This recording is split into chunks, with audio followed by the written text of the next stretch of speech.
Imagine waking up at 3 a.m., heart racing, because your $300 sleep tracker just pinged you with a warning. Your deep sleep score dropped 12% tonight. Health risk, high. You panic. Was it the mouth tape, the magnesium overdose, or maybe that ice bath you took at midnight? Welcome to sleep maxing, the viral trend that's not just ruining your sleep, it's turning rest into a nightmare. And the scariest part? The very apps and hacks promising to optimize your sleep are tracking your data, selling it to insurance companies, and quietly rewriting what it means to be healthy. Tonight, we're exposing how the quest for perfect sleep became a toxic game, and how to quit it before it quits you. So, first, what even is sleep maxing?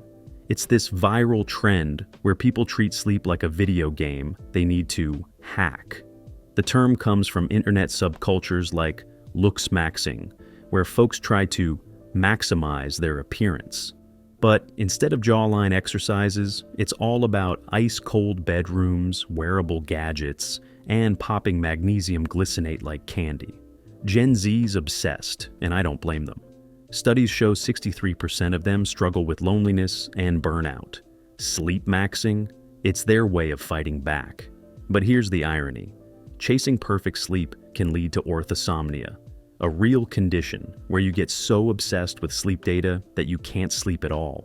Let's break down the biggest sleep maxing hacks. First up, mouth taping. Yeah, people are literally taping their mouths shut at night to force nasal breathing. TikTok claims it reduces snoring and boosts oxygen levels. But doctors, they're not having it. Doctor, Nidhi Kumar from CBS News says this can actually cause suffocation or worsen sleep apnea. Unless you're under a doctor's care, maybe skip the duct tape. Then there's the Sleepy Girl mocktail, magnesium powder mixed with tart cherry juice. Magnesium can help relax your nerves if you're deficient, but most of us aren't. And that cherry juice, it's loaded with sugar, so you might fall asleep faster, only to wake up at 3 a.m. needing to pee. Not exactly the deep sleep you were promised. Oh, and sleep trackers. These fancy rings and watches promise to analyze your REM cycles, but here's the truth. They're not medical devices. Stanford sleep expert Dr. Rafael Pelayo says obsessing over your deep sleep score can actually spike anxiety. Imagine waking up feeling fine, but your Oura ring says you failed sleep. Suddenly, you're spiraling, even though your body feels rested. That's orthosomnia in action. But not all sleep maxing is bad. Some of it's rooted in science. Keeping your bedroom cold and dark? Absolutely. Experts agree temps between 16 to 19 degrees Celsius and blackout curtains boost melatonin. Just don't turn your room into a walk-in freezer. Comfort matters too. And consistency? Gold star. Going to bed and waking up at the same time. Daily trains your circadian rhythm better than any gadget. Here's the problem though. TikTok turns everything into a competition. Suddenly, sleep isn't just sleep, it's a performance.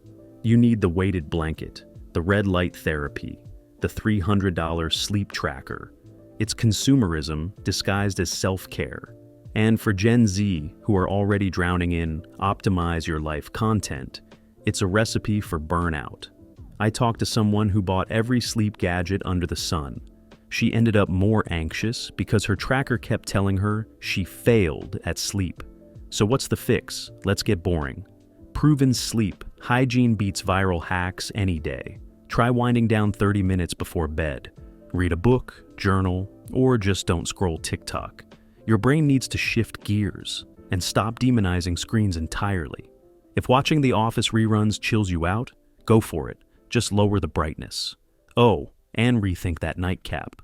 Alcohol might knock you out, but it wrecks your sleep quality. Swap it for herbal tea or a warm shower. Boring, maybe. Effective, absolutely.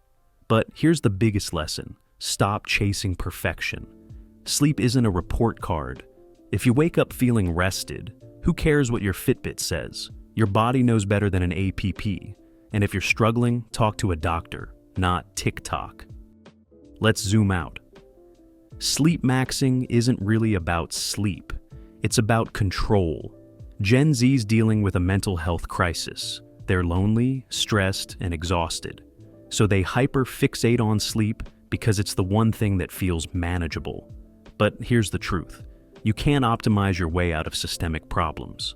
No amount of mouth tape will fix student debt or climate change. So take the good parts of sleep maxing, consistency, a cool room, a wind-down routine, and ditch the rest. Your sleep doesn't need to be Instagram ready. It just needs to work for you.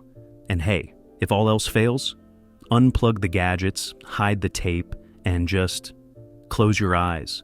The world will still be there tomorrow. Drop a comment below. Have you tried sleep maxing? Did it help or make things worse? Let's swap stories. And if you want more deep dives into viral trends, hit subscribe. Next up, why brain rot is destroying your focus. Spoiler, it's not just TikTok's fault.